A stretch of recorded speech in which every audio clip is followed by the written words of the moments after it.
Welcome to this session of Authors in Conversation.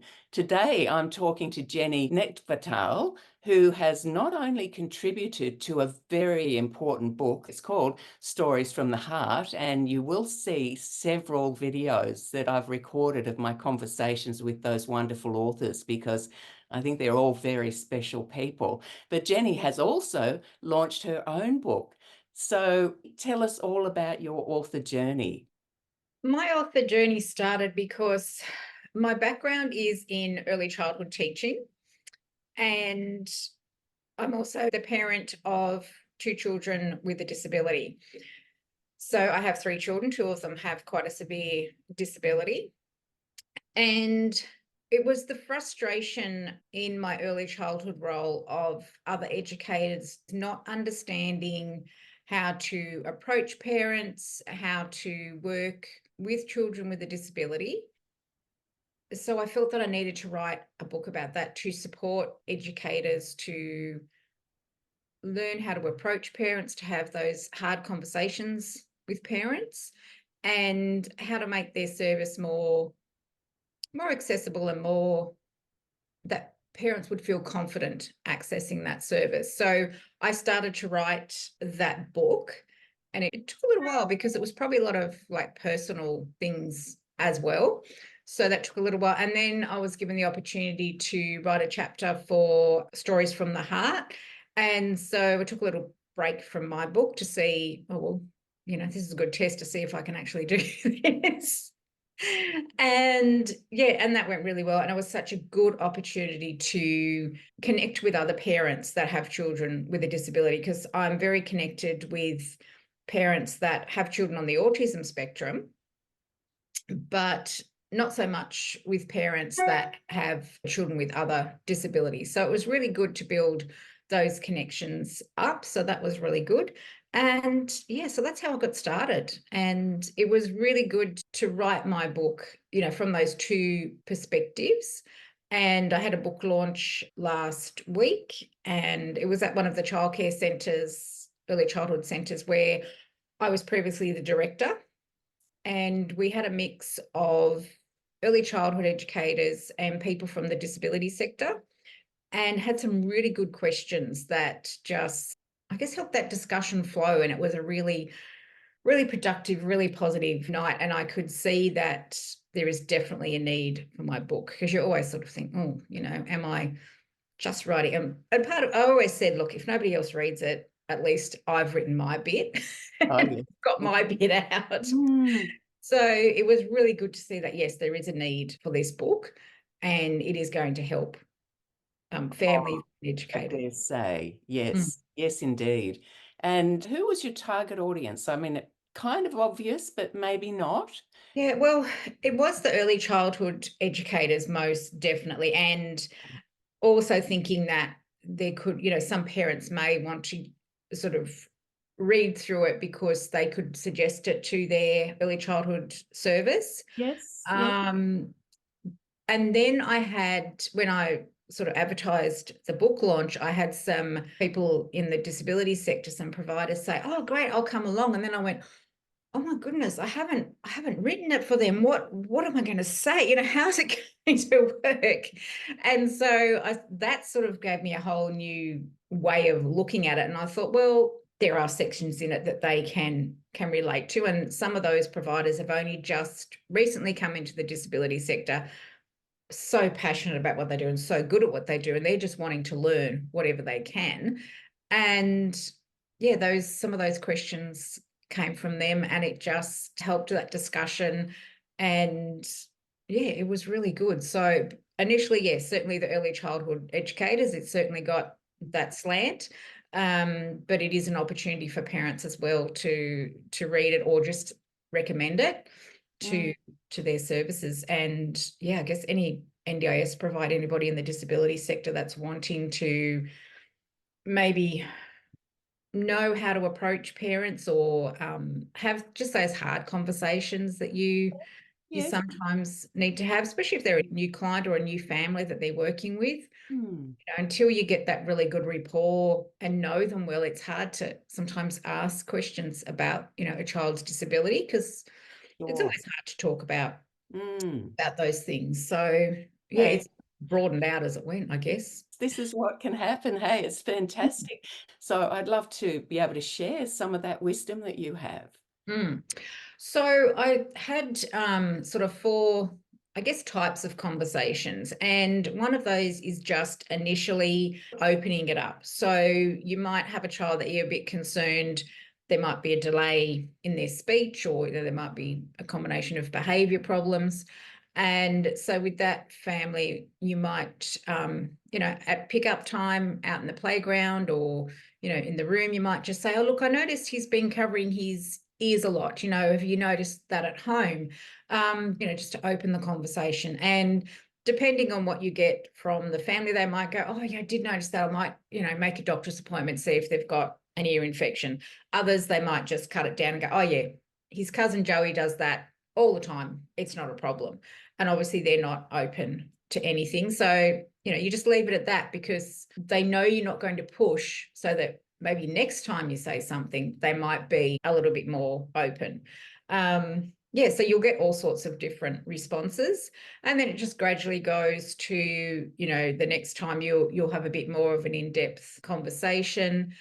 Ideas on when you do have to have, a meeting as such, who's involved in that meeting, what evidence or information that the early childhood educator needs to bring to that meeting. But a parent reading it could also think, oh yeah, I've got those reports, or because some parents will be really keen to have that meeting, others won't be. And I've had a mix of both. I've had parents that have come along to a meeting and they've taken nothing on board that I or the other educators have said. And that's just the way it goes. You just need to continue to support that child as best as you can. Or others will be just on board and go, okay, I'll go to the GP, I'll get a referral. Yeah, so just ideas on how to have those harder conversations, just to how to respond and know that it is always really hard, but Yeah. have that Yeah. compassion for the parent. And I talk about my story of diagnosis and what it's like to get that diagnosis, so they can have, I guess, a bit of awareness. And when you've got a bit of understanding of how somebody may feel, then you can approach that, I guess, more comfortably. And I think if you're comfortable, Yes. it's better. And I say throughout that it's not the educator's fault that they don't understand. Until you live an experience, you don't know what it is. So it's just written to give them a bit of insight, some ideas. It's very practical, short chapters so that it's easy. They Right. could pick it up, read a chapter, put it back down. People in early childhood, they might be coming, straight out of TAFE or uni. They might be going in when they're 40 and starting a new career. They might have English as a second language. So I didn't want it to be a textbook type book that, was going to be a chore to read. That if a director said, look, we've got this resource, it's easy to read, even just go to chapter whatever before you have that meeting with those parents. So it's quite easy to read, which I think is important because early childhood educators are busy. They have a big paperwork load. They have a big load throughout the day. As much as they're passionate and love their work, they don't need something, heavy to read. So that's the way it was written, and yeah, hopefully that's what works. That's the way it's going to land. Yes. I mean, do those people get any training of any kind around that in the course that they do? No, and that was brought up. Oh, and so that's why this book is even more important. Yeah, Okay. I trained over 30 years ago. And we did have one subject.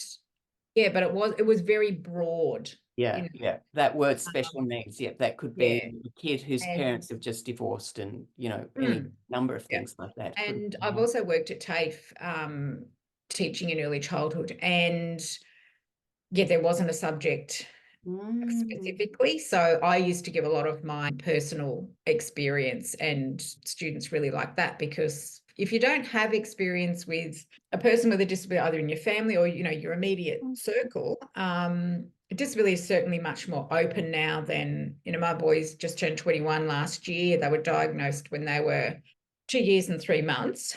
And disability is much more out in the community and accepted, and you know what is available these days is just amazing, and you know the NDIS has made a huge difference, but just that acceptance of people with a disability is so much more than what it was, you know, when they were diagnosed. But it's not something that's in your lived experience. Well, no, I think what a valuable resource. And I just think about the parents also who just aren't ready to know yet. Mm. And we've got such a short time frame. You know, they're there with us for 5 years, but sometimes, you know, if you don't start having those conversations until they're 3, and the parents might take a year to get on board, then it's waiting for services. Like, services Oh, are yes. not easy to access. So sometimes they will actually go off to school having accessed nothing because of that time frame. So Oh, gosh. that is Yes. really frustrating. And we Yes. know we're sending them off to school, and we sort of say to the parent, the teachers, sorry, you know, we know the school teachers are going to find it so hard, but we did what we could. Yes. And further to the books, tell me a bit about the work that you do in this area. Mhm. So I did have a career in early childhood for 33 years. Mm. So I was a teacher, a director, I was head of department of TAFE for the Riverina in the early childhood space. And then I decided to move into support coordination for NDIS participants, Ah, because once again, I was really frustrated yes. that families or participants didn't know how to use the NDIS plan, because it's really quite confusing, especially when you're a person who has a disability, or if you're a family, like you're a parent of children or a child that has a disability, you've already got a lot happening. So to have the time to work out how to use your plan just doesn't happen. And there were so many families just not accessing what they could because they didn't know how to use it. They didn't understand what this funding was for. So they didn't contact a speech therapist. They didn't contact an OT.